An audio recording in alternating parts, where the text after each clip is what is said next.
Padre Dios, gracias por esta mañana. Gracias, Señor, por la palabra que hoy nos vas a dar. Gracias, Señor, por Jesús, en quien tenemos vida y vida en abundancia,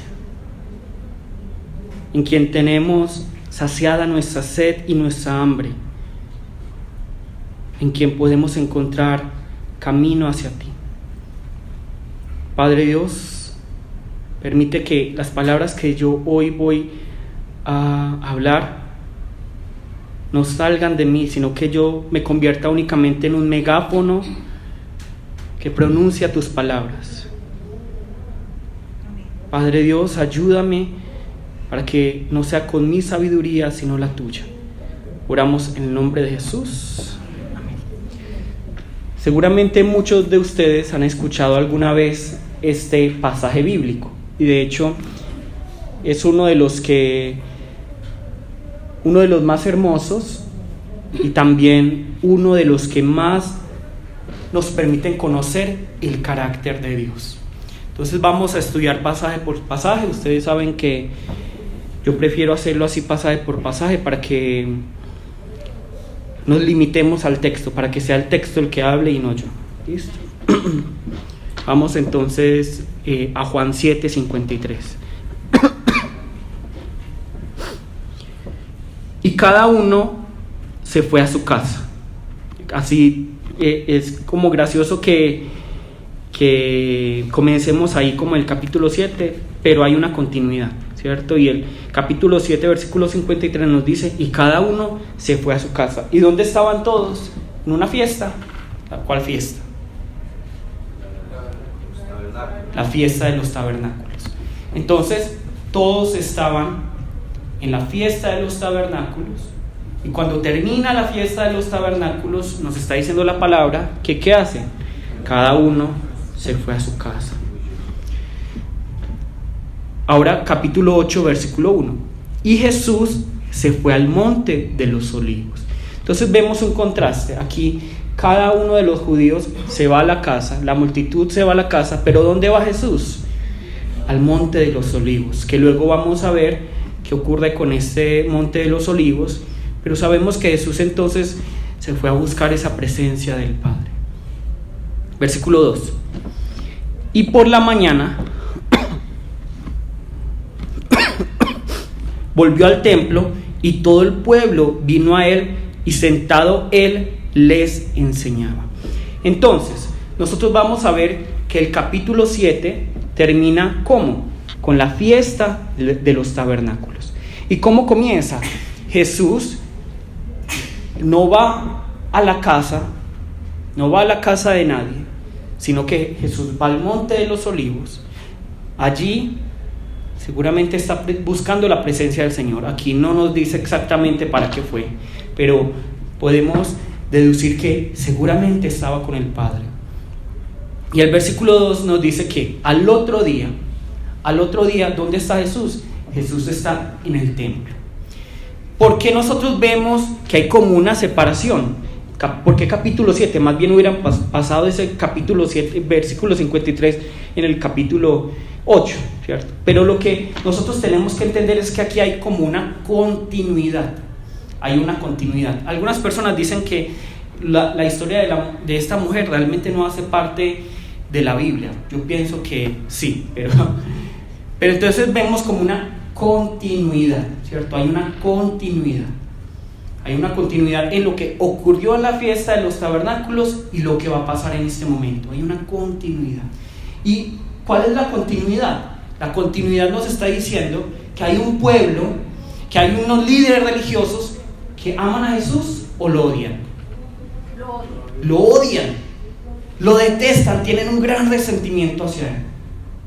El pueblo judío, que supuestamente es el pueblo de Dios, que supuestamente estaba celebrando la fiesta de los tabernáculos, no estaba adorando al Hijo de Dios, no estaba recibiendo al tabernáculo que Dios puso entre nosotros, que es Cristo. No estaba haciendo esto, sino que más bien rechazan, tienen un gran resentimiento, y si es posible quieren matar a este hombre que para ellos es un rebelde, es un blasfemo. Entonces, esta es la continuidad. Aquí hay una continuidad entre el capítulo 7 y el capítulo 8. Aquí vemos entonces, Jesús está en el templo enseñando. ¿Y por qué no lo han matado? ¿Quién se acuerda de pronto? Porque ¿ustedes creen que no hubieran podido los fariseos mandarlo a matar? Mandarle la moto. ¿Qué? Por la gente que acudía, porque no encontraban realmente algo grave para acusar. Pero ¿qué nos dice la palabra? No había llegado el tiempo. No había llegado el tiempo. Seguramente ellos tenían en su mente todos los argumentos, y como funciona el mundo, ellos podrían haber pagado aquí, sobornado allá, corrompido para que mataran a Jesús. Pero ¿por qué no pudieron atraparlo? ¿Por qué no pudieron meterlo en la cárcel? ¿O por qué no pudieron matarlo en ese momento? Porque no era la hora, porque no era el momento de Dios. Y por eso Jesús estaba en el templo. Miren, es que todo el mundo lo odia, pero él es capaz de estar en el templo enseñando, y la multitud viene a él. Y entonces por eso es que la gente se pregunta, ¿por qué él enseña? ¿Será que ya lo aceptaron? No, no es que lo aceptaron, es que no es el tiempo. Y les decía la semana pasada. Entonces, ¿esto qué nos dice a nosotros? Podemos tener la confianza de que nuestra vida, si está en Cristo Jesús, está en control. Y todas las cosas van a ser en el tiempo de ¿quién? De Dios. De Dios. Esa es nuestra tranquilidad. ¿Listo? Ahora vamos al versículo 3, 6. Vemos nuevamente entonces que hay un odio hacia Jesús, y esto se va a convertir como en una bola de nieve que evento tras evento luego nos va a llevar a la muerte de Cristo Jesús en la cruz. ¿En el tiempo de quién? De Dios. Versículo 3. Entonces los escribas y los fariseos le trajeron una mujer sorprendida en adulterio, y poniéndola en medio le dijeron: Maestro, esta mujer ha sido sorprendida en el acto mismo de adulterio, y en la ley nos mandó Moisés apedrear a tales mujeres. Tú pues, ¿qué dices? Mas esto decían tentándole para poder acusarle. Pero Jesús, inclinado hacia el suelo, escribía en tierra con el dedo.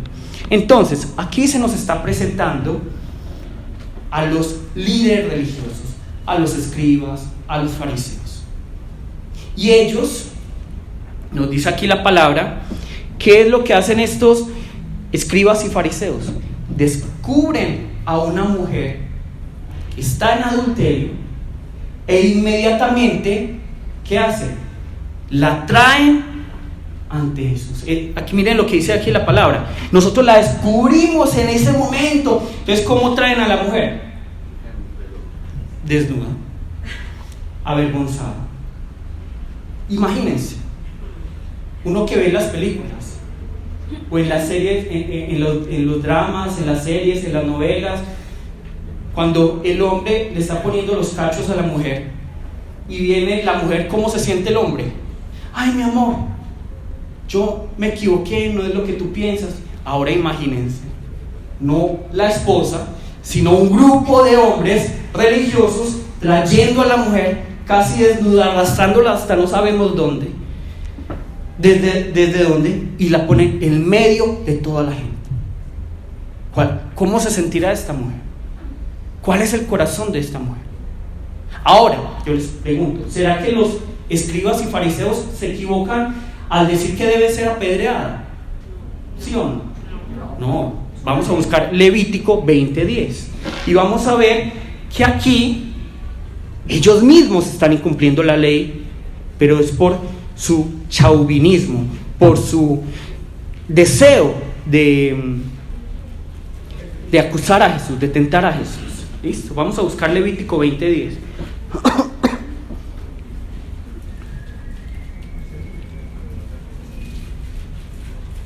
¿Qué nos dice aquí? Si un hombre cometiere adulterio con la mujer de su prójimo, el adúltero y la adúltera indefectiblemente serán muertos. Aquí hay un machismo, ¿sí o no? ¿Hay un patriarcado, sí o no? No. Miren, aquí que nos está diciendo la palabra. Si un hombre cometiera adulterio con la mujer de su prójimo, ¿solo la mujer va a ser asesinada? No, el hombre y la mujer. El hombre y la mujer. Para que no digamos que la Biblia es machista. Entonces, hay una cultura bíblica, sí, pero aquí en la palabra nosotros vemos que el mandamiento de Dios es ¿qué? ¿Mandar a matar a quién? ¿Al hombre y a la mujer o solo a la mujer? Al hombre y a la mujer. Al hombre y a la mujer hay que apedrearlos si se encuentran en adulterio. Entonces aquí lo que nos llama la atención de estos escribas y fariseos es que ellos, ¿a quién están trayendo? A la mujer. Solo a la mujer. Entonces, en esa cultura sí hay un machismo, ¿cierto? Sí hay un machismo y traen ellos. O también podríamos pensar, es que el hombre era muy rápido y se voló. No, se ríen, pero es la verdad. ¿Por qué les digo eso? Suena gracioso. Ay, pero ¿por qué no lo buscan? Y es que justamente eso que ustedes están preguntando, bueno, ¿y por qué no se tomaron el tiempo de buscar al hombre y traerlo también ante Jesús? Porque el deseo de los escribas y fariseos no es cumplir la ley de Dios. Ellos no están buscando traer a la mujer adúltera y al hombre adúltero para decirle, Jesús, ellos pecaron, ¿qué hacemos? Ellos no están pensando en la ley de Dios. Ellos están pensando en ¿qué? En ponerle, en tenderle una trampa a Jesús. Y por eso aquí está la premura, la prisa de ellos por traer lo que puedan agarrar al primero que sea. ¿Para qué? Para que Jesús caiga en una trampa. Por eso es que la palabra nos está diciendo aquí, es que traen solo a la mujer. Por dos cosas. Nos está diciendo primero que era tanta la prisa de estos hombres de tentar a Jesús que traen a la mujer desnuda incluso, porque dice en el acto ni siquiera le dieron tiempo para defenderse, que es parte de lo que debió haberse hecho. No le dieron tiempo, la trajeron casi desnuda y la ponen en el medio desnuda, la tiran ahí. Jesús, ¿qué hacemos con esta pecadora que adultera? Y sin darse cuenta, ellos mismos están incumpliendo la ley. ¿Por qué? Porque la palabra que nos dice, que ¿quién debe ser apedreado? Los dos. Los dos, el hombre y la mujer. El hombre. Entonces vemos dos cosas, como ya les dije. Primero, la prisa de esos hombres por tentar a Jesús. Y por esta prisa, ¿qué es lo que pasa? Ellos mismos incumplen la ley y se vuelven hipócritas ante la ley de Dios. Listo. Entonces vemos aquí que estos escribas y fariseos traen a esta mujer, la tiran en medio, desnuda, avergonzada, sin tiempo de defenderse, solo porque unos líderes religiosos querían ¿qué? Tentar a Jesús. Supuestamente los líderes religiosos desde pequeños habían estudiado la palabra de Dios, pero desde pequeños, a pesar de haber estudiado la palabra de Dios, no sabían muy bien qué es lo que hacía, qué es lo que hace latir el corazón de Dios. Ellos sabían de memoria todas las cosas, pero no sabían cómo aplicar esa palabra, esa ley de Dios. Ellos no sabían cuál era el corazón de la ley, porque la ley no es mala, ¿cierto? La ley no es mala, la ley es santa, es buena, la palabra lo dice. La ley, ¿qué es lo que hace? Nos diagnostica como pecadores. Entonces, ¿es buena o es mala? Es buena. Es como, no es que el médico es malo porque me diagnosticó un cáncer. ¿El médico es malo? No, el médico está ahí para diagnosticarme el cáncer. El médico es bueno y busca mi salud. Entonces tiene que decir, tienes un cáncer. Lo mismo hace la ley. La ley nos dice, bueno, estos son tus pecados, tienes esta enfermedad. Entonces, ¿qué debes hacer? Ir donde el médico para que seas sanado. Porque esta enfermedad que se llama pecado es incurable por tus medios. Tiene que ser el médico el que te sana. Y ese médico se llama ¿cómo? Jesús. Entonces, nosotros vemos aquí que estos escribas, estos fariseos que habían estudiado durante tanto tiempo la ley, no conocían realmente qué hacía latir el corazón de Dios. ¿Y qué es lo que hace latir el corazón de Dios? Yo les pregunto. La obediencia. La obediencia, ¿qué más? Adorarlo, darle la gloria a Él. Darle la gloria a Él, ¿qué más? Obedecerlo.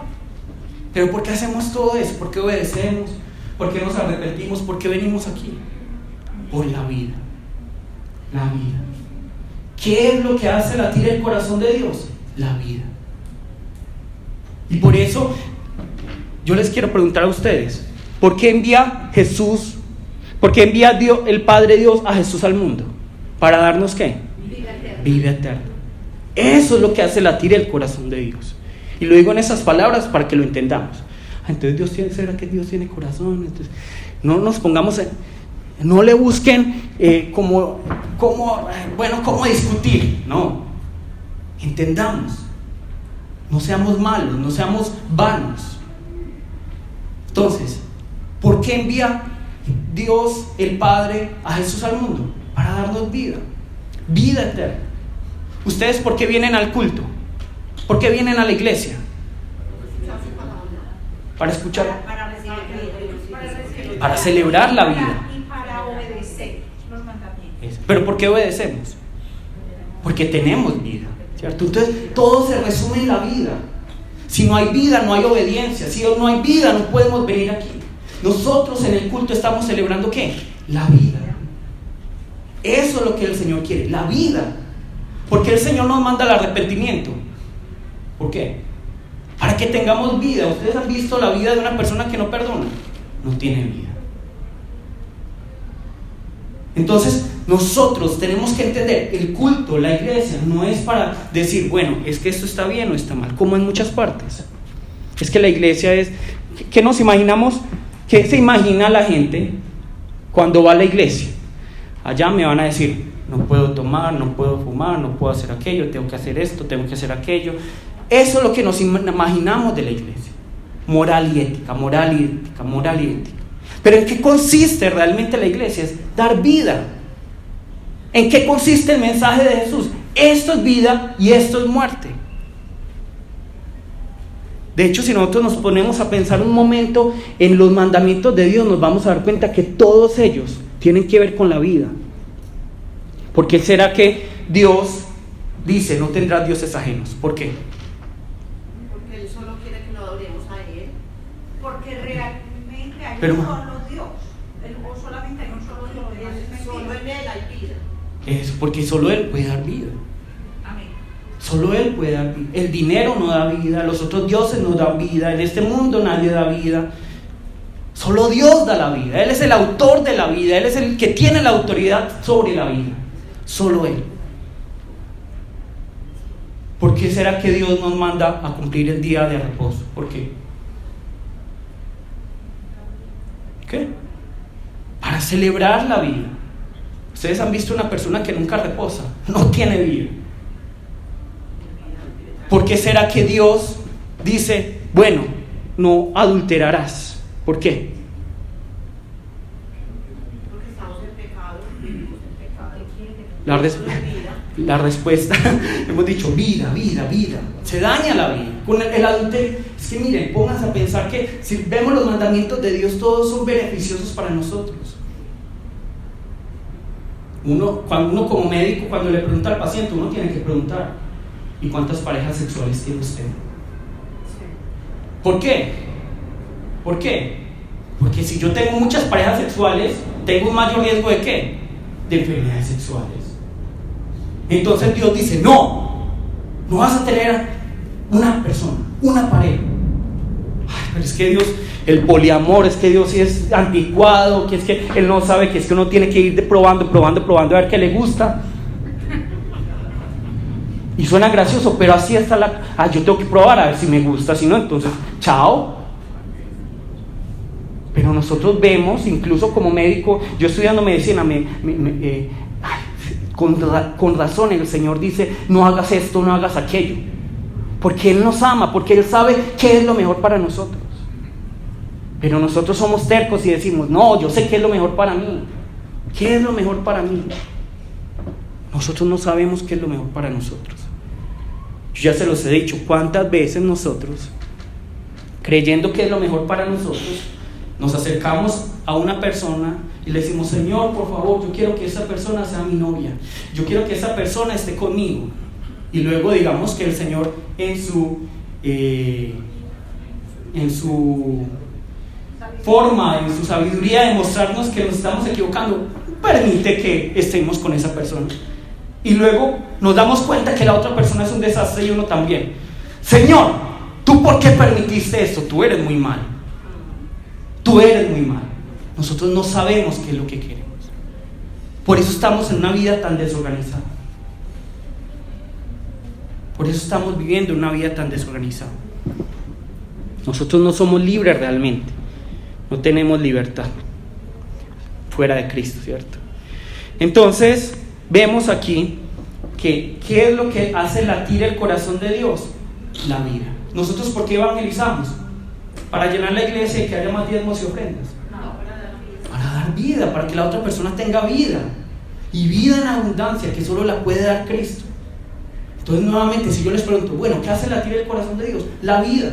Si nosotros vemos toda la Biblia, desde el Antiguo al Nuevo Testamento, vemos personas que aparentemente estaban incumpliendo la ley de Dios, pero como estaban buscando la vida, ¿Dios qué hace? Dios tiene misericordia de ellos y antes siente gozo de que ellos amen la vida.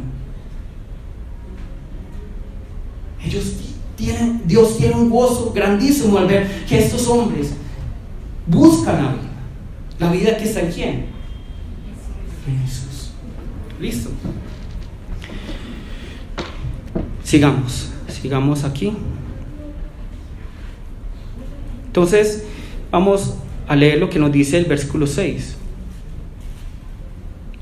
Mas esto decían tentándole, para poder acusarle. Pero Jesús, inclinado hacia el suelo, escribía en tierra con el dedo.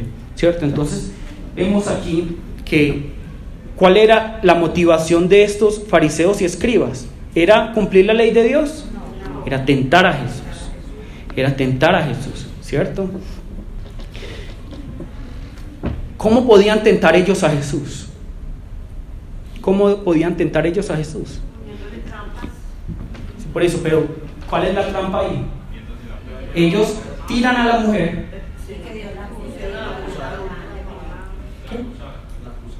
Que la acusara. ¿Pero cómo?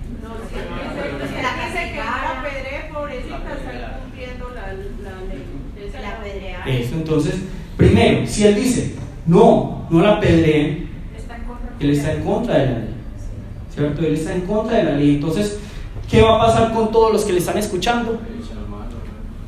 Le echan mano a Jesús. Dicen, qué decepción, Jesús no cumple la ley, nos alejamos, porque Levítico 20:10 dice esto. Pero si Jesús hubiera dicho, sí, apedréenla, ella se lo merece. ¿Se lo merecía?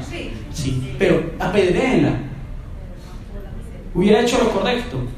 Sí, pero ¿qué hubiera pasado? Entonces, ahí el mensaje de perdón, de amor, de esa salvación de Dios, entonces no se cumple, ¿cierto? Además, también, si hubiera ganado, digamos, que un castigo por parte de los romanos, porque los romanos en esta época decían, no se pueden penas capitales, solo nosotros las hacemos. Entonces, los judíos, antes de apedrear, tenían que pedir permiso, ¿cierto? Entonces, son estos dos motivos. Si él decía que sí, entonces su mensaje, digamos que ese mensaje de amor, de perdón, en la práctica era mentira y además iba a ser castigado por los romanos. Y si decía que no, estaba incumpliendo la ley. Bueno, entonces eso es lo que vemos, cómo estaban ellos buscando tentar a Jesús, tenderle una trampa a Jesús. Pero lo que ellos menos esperaban es lo que hace Jesús. ¿Y qué es lo que hace Jesús? Ellos hablando, mire, pecadora, ¿y qué hace Jesús?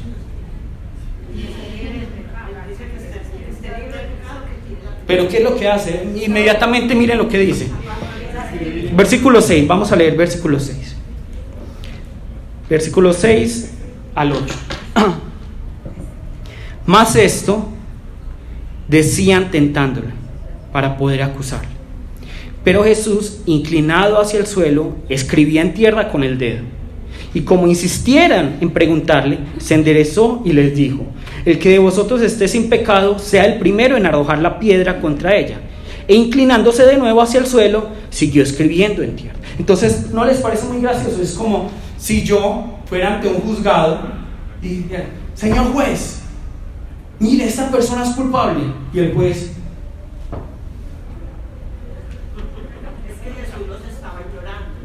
Jesús los está ignorando. ¿Será que sí? En ese momento.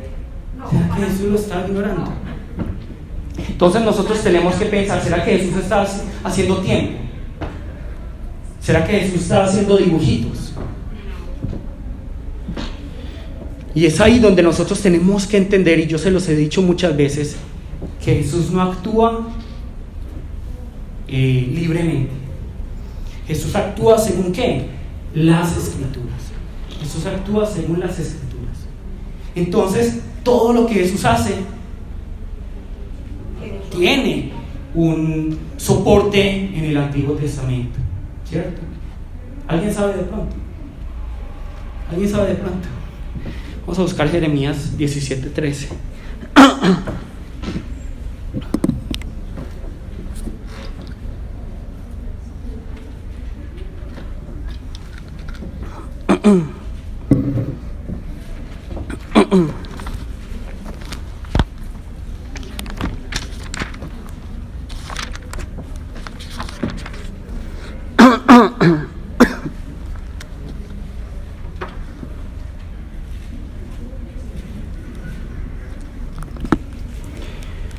Jeremías 17:13.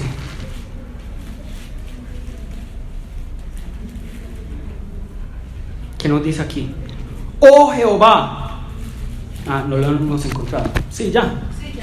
Oh Jehová, esperanza de Israel, todos los que te dejan serán ¿qué? Avergonzados. Vamos a ver qué le ocurre a esas personas que iban a tirar la piedra. Les toca soltar la piedra, ¿cierto? Entonces, si en algún momento ellos se acercan al lado de la mujer, eres una pecadora, no, si tú fuiste el que soltaste la piedra, ¿cierto? Eso es lo que haría.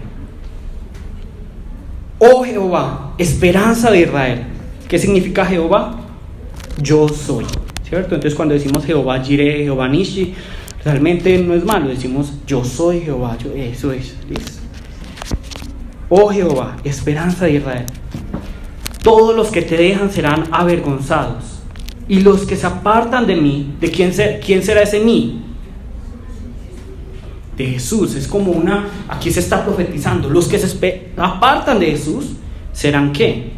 Escritos en el polvo, porque dejaron a Jehová manantial de aguas vivas. Y la semana pasada, ¿de qué hablamos? Que debíamos hacer ¿qué?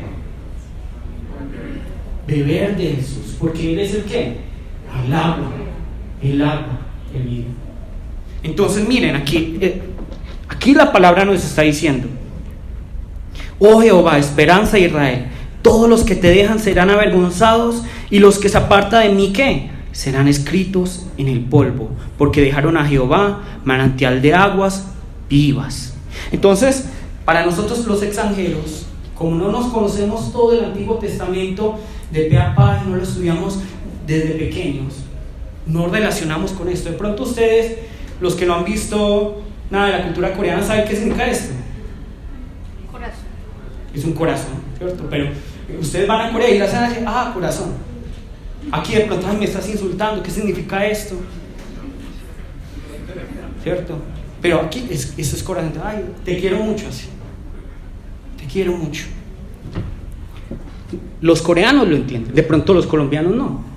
Yo le hago así a una persona y ¿qué está haciendo? ¿Cierto? O por ejemplo, yo les decía, en la India un pastor estaba predicando y todas las personas en la India hacían así. Entonces el pastor se estaba preguntando, ¿qué está pasando acá? ¿Será que no les está gustando la predicación? Y es que en la India esto es sí. O sea, ellos están haciendo así, pero en la India se hace así. Eso. Entonces miren cómo es diferente cada cultura. Y los judíos al principio como que no entienden qué es lo que está haciendo Jesús en la arena, pero luego vemos que ellos comprenden, y por eso es que no les parece raro lo que Jesús luego les va a decir, y por eso es que ellos sueltan las piedras. ¿Qué es lo que está escribiendo Jesús? Seguramente el nombre de cada uno de estos hombres. El nombre de cada uno de estos hombres está escribiendo. Jesús escribe como el único que realmente conoce el corazón y las acciones de estos hombres, y está escribiendo sus nombres, y está escribiendo como un juez, que Él sabe que ellos son pecadores y que han dejado el agua de vida porque se apartaron del Evangelio de Dios. Se apartaron del Evangelio de Dios. Es que miren lo que dice Juan 7:37. Vamos a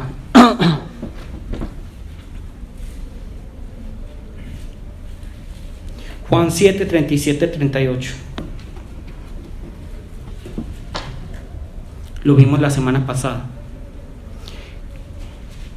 Miren que hay una conexión. Realmente nosotros no podemos separar por capítulos, y de hecho ninguno de los libros en la Biblia tenían capítulos cuando fueron escritos. Versículo 37. En el último y gran día de la fiesta, Jesús se puso en pie y alzó la voz diciendo, ¿qué dijo? Si alguno tiene sed, venga a mí y beba. El que cree en mí, como dice la Escritura, de su interior correrán ríos de agua viva. ¿Y qué nos decía Jeremías 17:13? Que ellos van a ser escritos en la arena. ¿Por qué? Porque dejaron las aguas de vida, dejaron a Dios, que es manantial de aguas de vida. Listo. Y es por eso tan peligroso, porque hoy está como de moda. Porque viene una persona que dice, no, es que yo soy descendiente número 100.000 de Pablo, ¿cierto? Y Pedro era como tío, primo de mi amigo más cercano. Entonces yo tengo la autoridad judía para decirles a ustedes cómo se debe interpretar la palabra. ¿Y qué nos dice la palabra? Que todos tenemos que cumplir el sábado, y que todos tenemos que circuncidarnos, que todos no podemos comer cerdo. Entonces así está. Entonces no podemos llamar a Jesús, sino que tiene que ser Yeshua, Mashiach. Y hay muchas corrientes hoy en día. Entonces no dicen jamás, es que Jehová no, Adonai. Adonai significa Señor. Listo. Gálatas 1, vamos a buscar Gálatas 1, 6 al 9.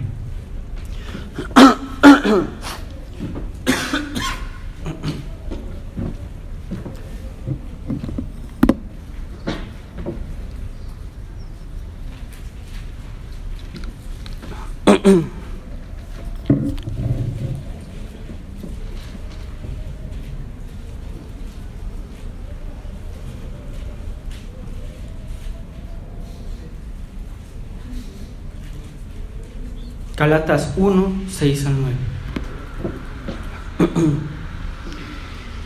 Estoy maravillado. ¿Está hablando, está siendo sincero o está siendo irónico? Estoy maravillado. Gálatas, ya lo encontraron. De que tan pronto os hayáis alejados del que os llamó por la ¿qué? Gracia de Cristo. ¿Para qué? Para seguir un evangelio diferente. No que haya otro. Es decir, Pablo está diciendo, no existe otro evangelio, pero ustedes están creyendo otro evangelio. No que haya otro, sino que hay algunos que os perturban y quieren pervertir el evangelio de Cristo. ¿En qué consiste el evangelio? Yo que les dije ahora. ¿En qué consiste el evangelio? Que nosotros éramos pecadores, que por la obra de Cristo en la cruz y la resurrección, hoy nosotros tenemos esperanza de resurrección, por la fe en la obra de Cristo, no por las obras. Versículo 8. Mas si aún nosotros, o un ángel del cielo, os anunciare otro evangelio diferente del que os hemos anunciado, sea anatema. ¿Qué significa anatema? Un nombre, Ana, tema. María Isabel, anatema. No. ¿Qué significa anatema? Maldito. El que anuncia otro evangelio es maldito. Versículo 9. Como antes hemos dicho, también ahora lo repito: si alguno os predica diferente evangelio del que habéis recibido, sea anatema. Y lean todo Gálatas y se van a dar cuenta que Gálatas nos está hablando. Es que ustedes quieren volver a la ley. Ustedes gentiles quieren volver a la ley. Y ustedes judíos le están exigiendo a los gentiles que se vuelvan a la ley, que se vuelvan a los judíos, cuando ustedes ni siquiera están cumpliendo la ley. Está diciendo Pablo. Entonces es ilógico que nosotros como cristianos estemos diciendo, bueno, entonces la ley de Dios nos dice que no podemos, que tenemos que cuidar el sábado, que tenemos que circuncidarnos, y nosotros vemos muchos cristianos hoy así, ¿cierto? Vemos muchos cristianos hoy así, y están volviendo atrás, y están dejando finalmente ¿a quién? ¿A quién? A Cristo. Porque para ellos no es suficiente la obra de Cristo. Yo tengo que hacer algo para ver si me gano la salvación. Y de esta manera, ¿qué estoy haciendo? Dejando el manantial de vida. Y eso es lo que los judíos, los líderes religiosos están haciendo con esta mujer. Están trayéndola ante Jesús y diciendo: mira, las obras de esta mujer están malas. Y de esta manera ellos se están convirtiendo ¿en qué? En jueces. Nosotros somos los jueces. Nosotros tenemos la autoridad. Nosotros conocemos. Ahora, lo que debemos reflexionar cada uno de nosotros es: ¿cuántos de nosotros el día de hoy somos como los escribas y fariseos? ¿Cuántos de nosotros en este momento tenemos una piedra en la mano para tirársela al prójimo que se equivoca? Quieren tirar a mí, que me equivoco tanto. ¿Cuántos tenemos una piedra en la mano? ¿Cuántos estamos viendo? Porque es muy fácil ver al otro. ¿Cuántos tenemos una piedra en la mano para ver cuándo golpear al otro? ¿Cuántos? Socorro ya tiene una piedra en la mano. Y muchas veces, yo por eso les he dicho, la excusa del: te voy a contar un chisme, no le vas a decir nada a nadie, esto es para que oremos, esto es para que oremos. ¿Cuántos de nosotros somos así? Pero realmente, ¿qué significa eso? Es: mira, yo tengo una piedra, coge esa que está bien durita, a ver si le... Muchos somos así. Y esa es la imagen que el mundo tiene acerca de los cristianos, que tenemos piedras en nuestras manos. Y es la verdad. ¿Cuál debería ser el lugar más seguro para ser uno? ¿Cuál debería ser el lugar? La iglesia. Pero nosotros vemos que el otro no cumple nuestras expectativas, nosotros vemos que las otras personas no cumplen nuestro nivel de santidad, nuestro estándar. Entonces, ¿qué hacemos? Cogemos piedras y queremos apedrearlo, en otras palabras, que se vaya de la iglesia, que se vaya porque esta persona no sirve. Y muchas personas me dicen: ay, mire, ¿usted por qué trabaja con esas personas? Que es que mire que no viven en santidad. Entonces yo también me debo de ir. Yo también me debo de ir. Porque yo creo de todo corazón que soy peor que ustedes. Más pecador. En mi corazón, si ustedes me conocen, yo siento mucho odio, mucha envidia. En mi corazón hay muchas cosas. En mi corazón. Yo también le he puesto los cachos a mi esposa. ¿Cómo? Con los ojos. Con los ojos. Con los oídos. Porque les parece: ¿cómo así? Yo nunca he hecho eso. No. Es que yo ando así. Ya teníamos la piel. ¿Qué? Ya todos tenían la piel. Ya todos. Es que la palabra nos dice. La palabra nos dice. Es que ustedes creen que adulterio es solo acostarse con otra persona. No. Cuando yo miro con deseo a una persona, cuando yo no le estoy poniendo mi corazón a todo mi corazón a mi esposa, yo estoy adulterando. ¿Cuántas veces nosotros le hemos puesto los cachos a Dios? ¿Cuántas veces? ¿Por qué? Porque preferimos otras cosas antes que a Dios. ¿Cuántas veces? Se peca de muchas maneras. Entonces, miren que todos aquí somos dignos de ser apedreados. Pero la cosa es que todos, es más fácil coger una piedra para tirársela al otro. Pero no que se la tiren a otro. Pero todos tenemos una piedra. Y es por eso que muchas veces, digámoslo así, comunidades no quieren entrar a la iglesia, porque saben que todos estamos ya armados con piedras. Es como Rambo, pero en vez de piedras. ¿Cierto? Entonces, yo vi una imagen en estos días y me pareció muy particular y me pareció muy cierta. Está Jesús diciendo: amaos, amen al prójimo. Y una persona pregunta: ¿y también a los ateos y a los homosexuales? Entonces Jesús responde: e incluso a las personas que hacen preguntas bobas. ¿Por qué? Porque el mensaje de Jesús es: amen al prójimo, amen al pecador. Yo les pregunto a ustedes una cosa: ¿cuántos de ustedes aquí saben caminar? caminar?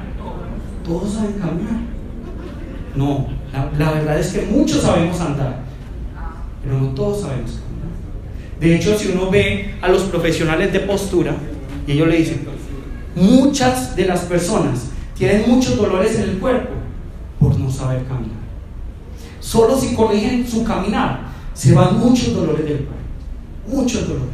Muchos caminan así, y luego les duele la rodilla, luego les duele la cadera. Es que no, es que es por la obesidad, y es que es porque estoy muy cansado. No, es porque está caminando mal. Está caminando mal. Uno tiene que caminar. Una cosa que a mí me encanta de mi esposa, de muchas cosas que me encantan, es la forma en que ella camina. Ella camina recto. Ustedes nunca la van a ver como así encorvada, pues la mayoría de las veces nunca la. Ella come así, cuando escucha el culto, derecha. Es la forma de caminar, ella tiene muy buena postura. Y por eso ella no se queda, es que me duele hoy la rodilla. En cambio yo, como yo no camino tan bien, me duele mucho la rodilla. Yo sí, pero porque yo no sé caminar. Nosotros todos fuimos transportados al camino de la vida eterna, pero en ese camino de la vida eterna ninguno sabe caminar. ¿Y qué es lo que hace Cristo? Nos enseña a cada uno cómo caminar, porque como estamos caminando en ese camino de la vida eterna, que lo estamos caminando, muchas veces tenemos dolores, muchas veces tenemos quejas, pero es como si yo me burlara del otro porque no sabe caminar. Lo que yo les decía es como el cancerológico de las Américas, ¿cierto? Hay un instituto cancerológico de las Américas. Imagínense el que tiene un cáncer de páncreas burlándose del que tiene un cáncer de pulmón. Yo creo que yo me voy más rápido. Es que mira, es que yo estoy en tipo 1, en cambio tú ya tienes metástasis, yo estoy mucho mejor. ¿Eso pasará? No pasa. ¿Pero qué es la iglesia? La iglesia, justamente, ya se los había dicho antes, es la clínica de ¿qué? De los pecadores, de los enfermos que tenemos esta enfermedad llamada pecado. Y por eso es ilógico que nosotros tomemos una piedra para tirárselo al otro, para burlarnos del otro. Ahora, hay una realidad. ¿Contra quién tiramos más piedras nosotros? Contra la familia. Más que la familia. Contra uno mismo, ¿cierto? Muchas veces, si nosotros vemos la vida de fe de muchas personas, el problema no está tanto en que en su ambiente, sino que más bien no reciben el perdón de Dios. Es que Dios ya me perdona y por eso se alejan de Dios. Pero eso es lo más tonto que hay en el mundo. ¿Por qué? Porque cuando yo me alejo de Dios, ¿de quién me estoy alejando? De la fuente de vida. No, antes, entre más pecador, yo que debía hacer más. Acercarme más a Dios. Es como si yo en este momento tuviera aquí un cáncer de piel, aquí una masa súper gigante y dijera, no, qué pena el médico dermatólogo, porque entonces, o el oncólogo, porque si me ve tan feo, entonces qué pena. No, ¿qué hago yo con el oncólogo? ¿Qué hago? Lo molesto, doctor, rápido, esto me está creciendo más y más. No, antes, entre más pecadores somos, ¿dónde más deberíamos estar? En Cristo, pegados más aferrados. Señor, yo te necesito más, Pero ¿qué estamos haciendo nosotros como iglesia? Pecador, fuera, no cumple los estándares de santidad. Yo no cumplo los estándares de santidad, entonces me alejo del Señor. Listo. Eso no se llama conciencia, se llama necedad. Listo.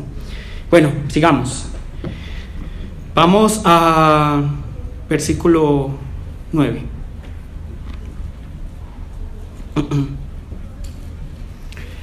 Pero ellos, al oír esto, acusados por su conciencia, salían uno a uno, comenzando desde los más viejos hasta los postreros, y quedó solo Jesús y la mujer que estaba en medio.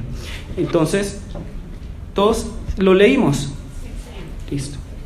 Entonces vemos que lo que está pasando, nuevamente, escribas fariseos traen una mujer, Jesús está enseñando, traen una mujer, lo interrumpen, la mujer está medio desnuda, está muy avergonzada, la tiran en medio, los escribas y fariseos, Jesús, ¿qué vamos a hacer con ella? ¿La apedreamos? ¿Sí o no? Entonces Jesús digamos que escribe en la tierra Y entonces ellos le vuelven a preguntar, pero Jesús, entonces Jesús les dice, se pone de pie y les dice, el que esté libre de pecado, tire la primera piedra, y luego se vuelve a inclinar para escribir. Pero entonces ellos, seguramente los judíos, como ya conocen la palabra, al ver a Jesús escribiendo sus nombres, ¿qué sacan? Se asustan. Yo creo que, ¿y qué es lo que empiezan a hacer? Empiezan a soltar las piedras, ¿cierto? ¿Por qué? Porque la conciencia que estaba cauterizada, como que Jesús con sus palabras, como que es cauterizado. Ustedes cuando en medicina, cuando van a hacer una cirugía, por ejemplo, un vasito está chorreando mucho o un nervio, ustedes lo queman para que ya no siga. Entonces estos hombres tenían la conciencia cauterizada, y Jesús les dice, el que esté libre de pecado, que tire la primera piedra, ¿cierto? Entonces inmediatamente como que recuerdan todo lo que han hecho. ¿Y quiénes son los que más han hecho? ¿Los jóvenes o los ancianos? Los dije. Todos hemos pecado, pero con más años, más errores, ¿cierto?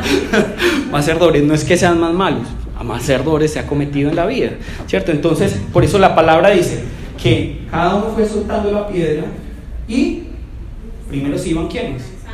Los ancianos, y luego los jóvenes. ¿Por qué? Porque seguramente muchas de las cosas que cuando Jesús dijo eso, los ancianos ahí mismo, pero yo me he equivocado muchas veces. Y aquí es algo bonito, porque entre comillas aquí hay un arrepentimiento y hay una conciencia de pecado, ¿cierto? Hay una conciencia de pecado, pero hay una diferencia aquí. ¿Qué hacen estos hombres luego de soltar las piedras? Se van. ¿Qué debieron haber hecho?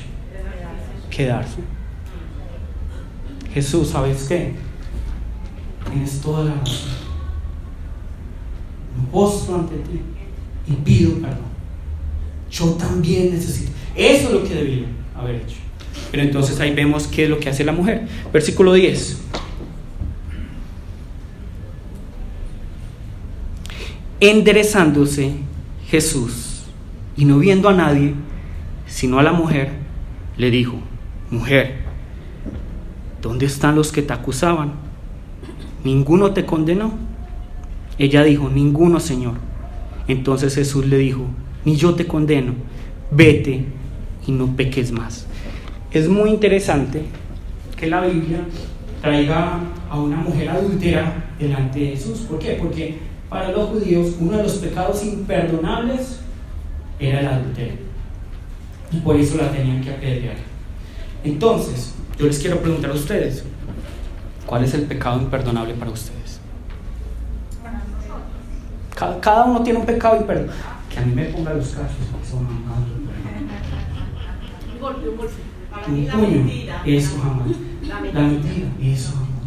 Que me roben, eso jamás. Por eso es que es tan interesante que traigan una mujer adúltera, porque para estos judíos ese es el pecado imperdonable. Un pecado imperdonable que por eso debe ser apedreado. Pero nosotros muchas veces tenemos piedra porque para nosotros hay un pecado imperdonable, y por eso estamos tirando piedras contra gente de la iglesia, contra la familia, contra los primos. Pero ¿qué debemos hacer el día de hoy? Soltar las piedras y quedarnos con Jesús. Y vemos aquí, ¿quién es la única que se queda? La que supuestamente era la pecadora, la que supuestamente se merecía ser apedreada, cuando todos allí se merecían ser apedreados. Y esta mujer está ante ¿quién? Está ante el único que tiene toda la autoridad de apedrear. Está ante el único juez que tiene todo el derecho de decir: ¿sabes qué? Eres pecadora, te tiro una piedra. Tenía todo el derecho. Pero este juez también es ¿qué? Abogado. Este juez también vemos que es aquel que entrega su vida posteriormente por esa mujer, para que esta mujer sea libre del pecado. Y ahí está la diferencia entre el que recibe el perdón de Dios y el que no recibe el perdón de Dios. ¿Cuál es la diferencia? ¿Está con Jesús o no está con Jesús? Porque miren, estos hombres pecadores, todos allí son pecadores. Jesús no está diciendo: no, es que la adúltera no es pecadora, ustedes son los pecadores. O Jesús está defendiendo a la mujer. No, Jesús está poniéndolos a todos en el mismo nivel. Todos ustedes la mujer, y todos ustedes son pecadores. Pero la diferencia es, bueno, ¿voy a soltar la piedra y me voy a quedar? ¿O simplemente suelto la piedra y me voy? ¿Cuántos de nosotros nos arrepentimos? Sabemos que estamos mal y nos alejamos de Dios porque la conciencia no nos deja. Pero ¿cuántos de nosotros nos quedamos ahí postrados ante el Señor? Señor, ¿sabes qué? Pequé. Y ya va la millonésima vez que te pido perdón. Pero yo me quedo aquí. Porque no tengo dónde ir. Porque tú tienes vida y solo en ti hay vida. Y por eso yo quiero estar aquí. Nuevamente metí la pata, nuevamente robé, nuevamente le grité a mi esposo, nuevamente le pegué a mis hijos, nuevamente hice esto, hice aquello.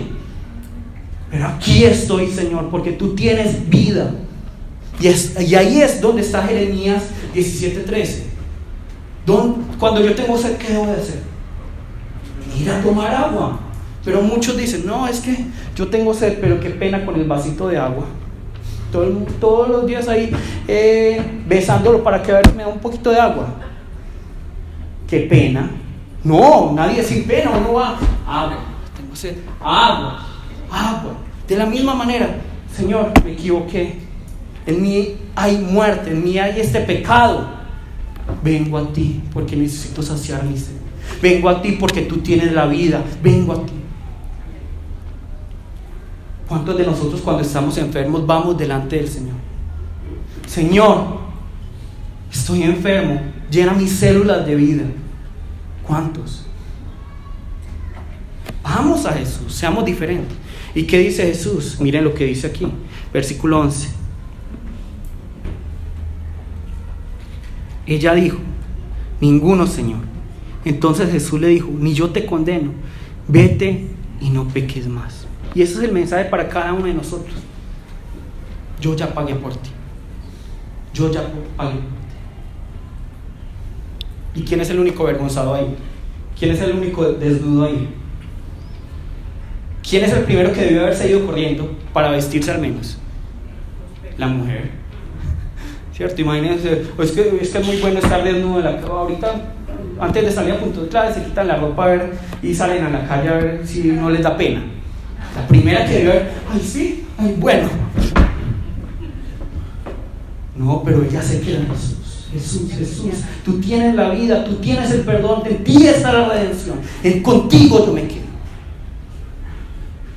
Y luego, ¿qué le dice Jesús? Tranquila, para ti hay perdón, para ti hay misericordia, porque bebes del agua, del manantial de vida, que soy yo. Pero eso sí, ¿qué dice Jesús luego? Porque muchas veces se nos olvida, no peques más. Porque hay una responsabilidad cuando yo recibo el perdón, luchar contra el pecado. No es ser perfecto, porque nunca lo vamos a hacer, pero luchar contra el pecado. Eso es lo que no sigas con tu vida. ¿Qué es el arrepentimiento? Ya se los había dicho, girar 180 grados, cambiar. No es simplemente decir perdón, no, es cambiar. Eso es el verdadero arrepentimiento. Listo. ¿Hasta aquí hay alguna pregunta? No. Yo hoy los invito. Todos aquí somos pecadores. Todos aquí somos pecadores. Todos somos pecadores. Yo el peor de todos los pecadores. Así como todos estos líderes religiosos y esta mujer, todos eran pecadores. ¿Cuál es la diferencia? ¿Quiénes se van a quedar con Jesús? ¿Quiénes se van a pegar a Jesús? Listo. Vamos a llamar el nombre de nuestro Señor y vamos a orar. Y hoy yo los quiero invitar a que oremos en arrepentimiento. El arrepentimiento no es algo malo, antes es vida. Es reconocer que sin Él no tenemos vida. Entonces vamos a orar en arrepentimiento diciéndole: Señor, yo soy pecador, pero necesito de ti, dame tu la vida. Vamos a llamar el nombre del Señor y vamos a orar. Jesús, Padre Santo y Todopoderoso.